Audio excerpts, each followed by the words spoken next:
Shalom, selamat pagi jemaat Tuhan dimanapun Anda berada. Tetap semangat, tetap sehat, tetap kuat, tetap teguh, tetap berharap dan bergantung kepada Tuhan. Karena mengenali Allah, mempercayai Allah adalah sebuah kekuatan yang luar biasa yang kita bisa miliki dalam kehidupan kita. Pagi hari ini kita akan kembali belajar tentang endurance, daya tahan. Kita sudah belajar bahwa ketika kita memahami tujuan, destiny hidup kita, itu salah satu cara untuk kita bisa memiliki daya tahan. Mengenali Tuhan, mempercayai Tuhan, siapa Tuhan kita. Kita sudah pelajari kemarin, aku tahu kepada siapa aku percaya. Paulus rela menderita dan kita tahu kehidupan Rasul Paulus selalu diwarnai dengan aniaya, dihianati, diancam. Bahkan dia berkata bahwa setiap hari dia membawa kematian Kristus dalam hidupnya. Tetapi penderitaan karena nama Tuhan menjadi sebuah kebanggaan dalam hidupnya. Karena dia tahu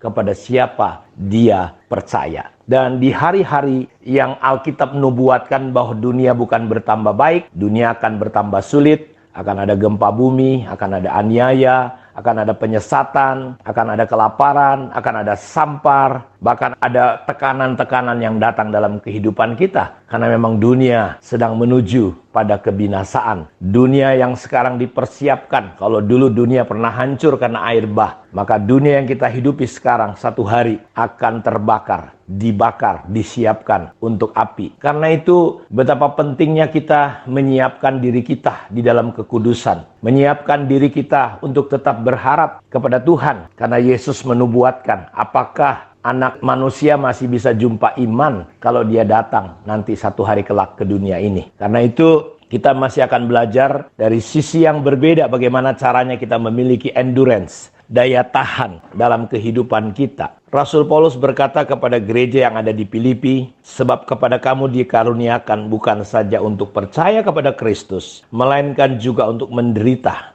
untuk Dia. Jadi penderitaan, kalau kita bisa menderita karena Tuhan, itu adalah karunia, itu adalah berkat. Berkat itu bukan hanya kesehatan, kelimpahan, ada jalan keluar yang kita terima. Tetapi kalau kita, Bapak Ibu, bisa menderita karena nama Tuhan, itu juga anugerah. Karena kepada kita ditetapkan, ditentukan bukan hanya untuk percaya kepada Yesus, melainkan juga untuk menderita. Nah, karena itu ketika kita menghadapi penderitaan, menghadapi satu keadaan yang mengancam nyawa jiwa kita, satu keadaan yang membuat diri kita menderita, tidak enak, karena tidak ada satupun kita yang suka dengan yang namanya pencobaan dan penderitaan. Tetapi bagaimana kita bisa memiliki endurance, daya tahan? Bagaimana sikap dan cara kita menghadapi semuanya itu? Yakobus 1 ayat 2 dan 4 berkata, saudara-saudara, anggaplah sebagai suatu kebahagiaan. Anggaplah sebagai suatu kebahagiaan apabila kamu jatuh ke dalam berbagai-bagai pencobaan. Pencobaan adalah sesuatu yang kita tidak inginkan, sesuatu yang tidak kita harapkan, satu keadaan yang tidak enak, tidak baik menurut ukuran kita, tapi dia datang. Dan yang namanya pencobaan, masalah, kita tidak bisa hindari selama kita hidup di dunia.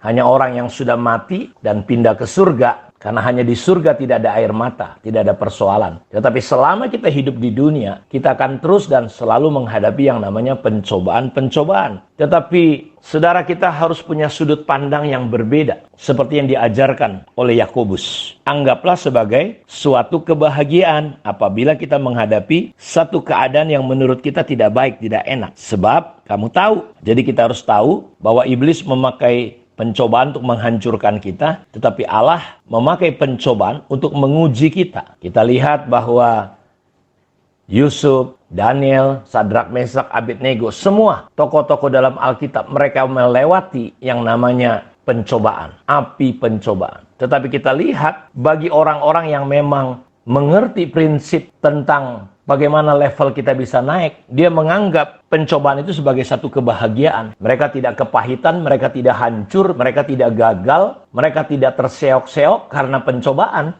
Bahkan pencobaan itu membuat mereka naik kelas. Kita tahu Sadrak, Mesak, Abednego, Daniel, mereka sampai pada level titik dimuliakan Tuhan. Bahkan orang-orang bisa mengenal Tuhan. Raja-raja berkata, semua orang harus menyembah Allahnya Daniel. Dan itu semua terjadi ketika mereka menikmati, mengikuti yang namanya proses atau pencobaan. Jadi kalau hari ini saudara sedang menghadapi satu keadaan yang tidak baik menurut saudara, satu keadaan yang tidak ideal, satu keadaan yang tidak sempurna, engkau mungkin diperlakukan tidak adil, tidak baik, mungkin kau sudah berbuat baik, tapi kejahatan yang ditimpakan kepada saudara, air susu dibalas air tuba, ada istilah orang seperti itu. Kita harus melihat semuanya ini sebagai ujian. Perhatikan, sebab kamu harus tahu, jadi kita harus tahu bahwa ujian terhadap imanmu itu menghasilkan ketekunan. Ketekunan ini menggunakan kata endurance, daya tahan. Jadi tidak ada jalan lain, saudaraku, untuk kita bisa tekun, kuat, punya daya tahan. Dan jalannya itu namanya pencobaan. Dan kita harus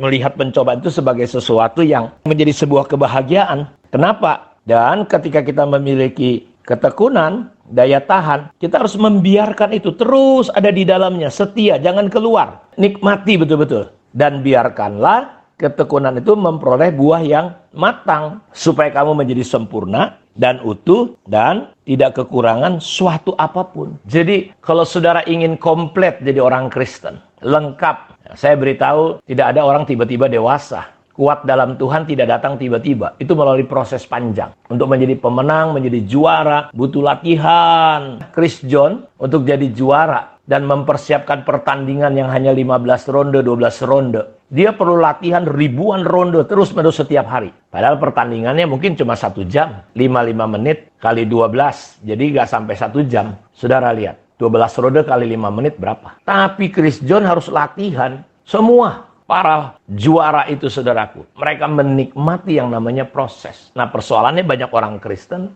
hanya gara-gara masalah remeh-temeh, cemen, kalah, kecewa, sakit hati, mau berhenti, lari, tinggalkan Tuhan, tinggalkan pelayanan, menyalahkan Tuhan, menyalahkan keadaan, menyalahkan situasi, menyalahkan kondisi, menyalahkan orang lain, menyalahkan pemimpin, menyalahkan istri, suami, teman-teman seiman, disalahkan. Padahal masalahnya bukan di situ. Masalahnya adalah Anda nggak mengerti dan nggak mau belajar untuk menikmati sebuah proses yang tidak baik, tidak enak, yang disebut pencobaan. Tidak ada jalan lain untuk mengeluarkan daya tahan. Alatnya cuma namanya pencobaan. Dan kita harus tekun di dalamnya. Karena kita tahu itu akan menghasilkan ketekunan dan lalu kita mulai menikmati. Kita mulai bersyukur hadapi semuanya. Kita mulai, ya hadapi saja. Tetap berespon benar, bereaksi benar. Sampai akhirnya kita menjadi sempurna, utuh, komplit. Tidak kekurangan apapun juga. Saya berdoa, Bapak, Ibu, biarlah kita menjadi orang-orang Kristen yang kuat di hari-hari ini. Dalam Yakobus ayat 12 dan 13, berbahagialah orang yang bertahan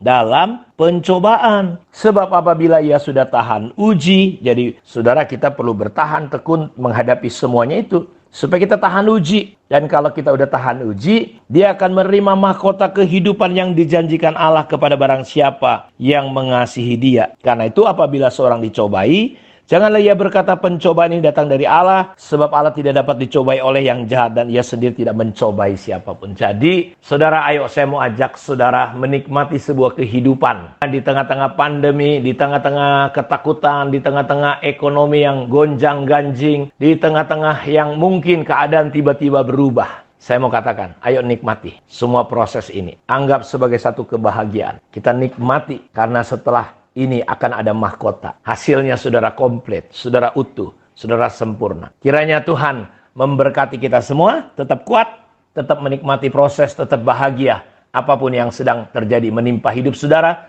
Tuhan baik, dia tidak terpengaruh dengan apapun yang terjadi di dunia ini, baik atau tidak baik.